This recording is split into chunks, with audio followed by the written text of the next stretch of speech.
Hello, ladies. This is the Adam22 show. Let's get right into the friggin' news. As you could probably tell right now, I'm not in Australia. We've been waiting for information about if we were still going to make it.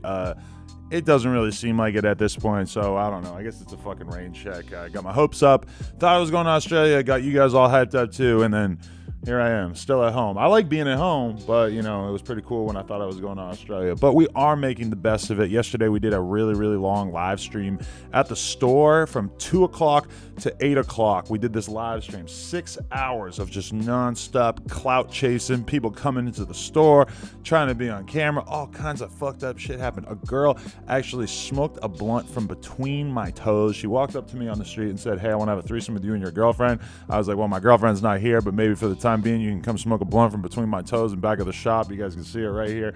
Probably wanted to suck my toes, but told her that wasn't allowed via YouTube's terms of service. There was also a fight. We can't show that, but I guess we'll put the Twitter link to the video down in the description. A couple of my guys had to take care of some clout chasers that showed up, and there was all kinds of other crazy stuff too. So yeah, basically an amazing stream, and we do have a highlight clip coming very, very soon from that stream. But yeah, I said I was going to get right into the news. Let's actually do it now. So you'll remember that Skinny from the Nine was recently relieved of his money and jewelry, allegedly by YBN Almighty J. And you'll also remember that Skinny from the Nine tried to create a new narrative where he sort of made it seem as if this was all a fake thing that didn't actually happen. Well, it would seem that TMZ has caught YBN Almighty J turning himself in, surrendering himself at the police station, which would mean that probably the charge wasn't completely made up, as Skinny was seeking to make people think. Now, we don't actually know if Almighty J is guilty. He has been saying over and over and over that he is not actually guilty, but the fact that he's turning himself in means that at the very least, the police don't seem to be buying Skinny's version of events. So I guess now it's time for y'all to bet down below. Estimate how many times you think Skinny from the Nine is going to get robbed throughout the rest of 2019. I am going to say it's probably going to be on the low end at least 5 or 6 times, but I could see him definitely probably capping out at around 12 to 15 robberies. I mean, that signing bonus is going to go our way real quick when you got to keep buying new jewelry every month. Nah, but for real though, I am having a good time laughing about bad things happening to Skinny from the Nine because he is a disrespectful little fuck. But Almighty J, I actually hope that he doesn't get in trouble for this. I hope he didn't do it. I hope that all of this is just a complete and total misunderstanding, because it would be a real shame to see another YBN soldier taken from us at a time like this. So much respect to Jay, and hope that everything's all good. Skinny from the Nine, jump off a cliff. Next story. Okay, I'm saying that we got to just let this entire clip run through. This clip is so funny. Uno the Activist and Thousand Band Phony were kicking it in the front yard. I don't know exactly where they were. I'm pretty sure they're at their mom's house or something, so it's probably in Atlanta. And basically, some dude that's with them or something, he starts a fire with fireworks, and the fire gets completely out of control. Watch this clip. Mama's finna kill us. Bro, mom is about to kill you. Yo! Oh, it's spreading. Bro, it's spreading, bro.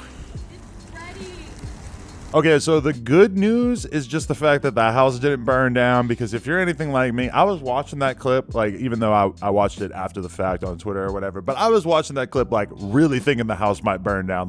What is going to happen to that fire? Is that fire going to keep going? Luckily, they were safe, but just their reaction and the fact that they were trying to put the fucking fire out with little cups of water, and then when the bush almost starts burning down, I mean, everything about this is just so funny. Man, I really honestly do feel bad for his mom, whoever's mom it was, because their lawn is just completely destroyed now, and I know how much old people care about their lawns. I'm hoping to have one myself one day. Next story. You guys know who Dan Bilzerian is. Well, he recently linked up with Cardi B. They had a little party, whatever. Dan Bilzerian has this new weed brand called Ignite. Anyway, the funny thing about it, them hanging out isn't really that funny. The funny thing is the fact that when they posted the photo that they took together on their Instagrams, there were some big differences. So as you can see, these two photos back to back, put them right here. Number one, Dan Bilzerian or somebody on his team went in and photoshopped Cardi B's fupa. They made it look like she has a little bit less of a gut. If you look at this angle that Cardi took the photo from, it appears that she really wasn't worried about if she looked like she had a gut or something like that, because, you know, she was just posing like whatever. Like, it wasn't necessarily the most flattering pose, but they definitely went in and made her butt a little bit bigger and sucked her stomach in a little bit, which was really, really upsetting to a lot of Cardi B's fans. Now, myself personally, I know the depths that girls go to Facetune their photos, and this doesn't really surprise me, but the idea of Dan Bilzerian doing it to a woman who is much more famous than him, who's a bigger celebrity than him, just doing this without her permission is just the funniest thing I could ever imagine. And there's even more details as well, because if you look at this other girl in the background, he made her a little skinnier as well. And also, if you look at the TV, he replaced the TV with the logo for his weed brand. Now, Dan Bilzerian, what the hell were you thinking? I don't know. Cardi B doesn't seem too mad about it, but this is just the funniest thing I could ever imagine. And if I ever take a photo with Cardi B, I'm now going to keep it in mind. Do not Facetune her fupa. Next story. Okay, it was reported the other day that Lil Pump is going to be giving the commencement speech at Harvard. Now, this is all playing into the meme of Lil Pump going to Harvard. He titled his album Harvard Dropout. And actually, the press release about him speaking at Harvard came directly from Warner Brothers. So there was at least some reason to maybe take this seriously, unless you're even kind of familiar with how Harvard operates. Like, obviously, Harvard is not going to let Lil Pump speak there. Like, anybody who seriously thought about this for more than like 5 seconds and still concluded that Lil Pump might be speaking at Harvard, congratulations, you are a complete and total moron. And once again, I'm just really disappointed in the hip-hop media that they needed to like post about this and not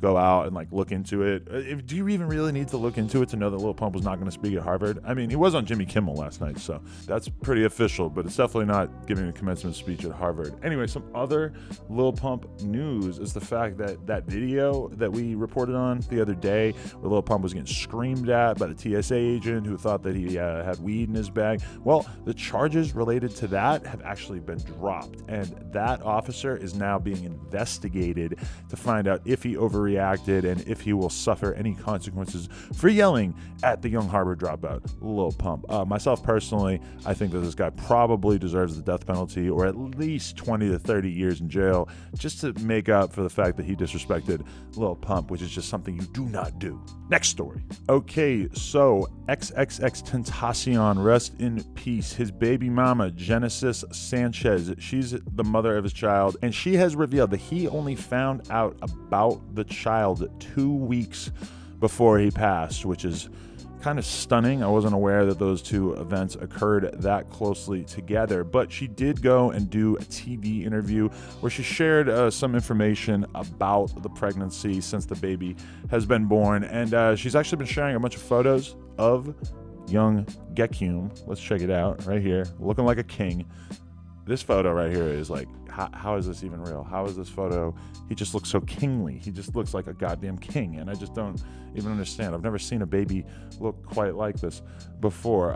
Other notable things is the fact that she did get Jase tattooed front and center right there on her throat. So that's good. Any guy that could potentially end up dating her in the future, definitely good to know that he will be reminded over and over and over of our boy. And she also clarifies the exact pronunciation of Gekyum and clarifies also what the baby would have been named if it had been born a female. That name being Zora. I think it's Xiorra. Ziora. I'm not really 100% sure, but something along those lines. And she also revealed that she was not actually even supposed to leave the house in order to give birth, but because she spent over a day in labor, she actually had to be rushed to the hospital to have an emergency C-section surgery. So with all that news in mind, wow, we got even more lucky that the child was born healthy and everything. All I gotta say, Gekyum, I cannot wait to meet you. Oh my God, that would be so crazy. Yeah, it's just so obvious to me that this kid is going to take over the world. Next story. Oh, okay. As long as we're speaking about our boy X, a big old controversy has arisen. Cuff Boys did a video about it if you want a whole bunch more information. But basically, this tattoo artist, who I'm not even going to name her because I don't want you guys to go harass her, and I almost kind of feel bad for her because she has one leg, which just somehow it would feel bad to make fun of somebody with one leg for having one leg. But anyway, she went on Inked's YouTube channel, who actually Inked did a couple of videos with me recently too, which you might want to check out.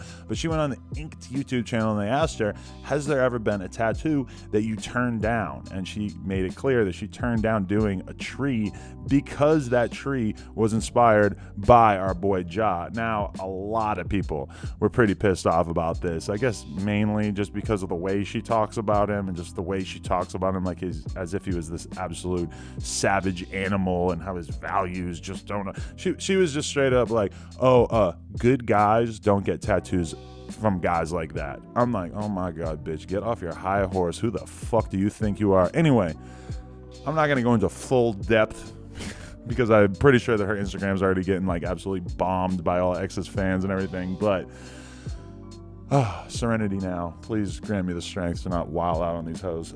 Next story. We got a couple of new videos out there in the hip-hop world. J. Cole, he dropped a video from Middle Child, and I watched it yesterday on stream, and I just gotta say, fire. Like, I love that song, and I don't normally like get that enthusiastic about J. Cole's music. I fuck with him. I think he's a good guy. Yes, we had our issues in the past and everything, but Middle Child definitely got to be one of my favorite J. Cole songs ever. And also the video is just incredible.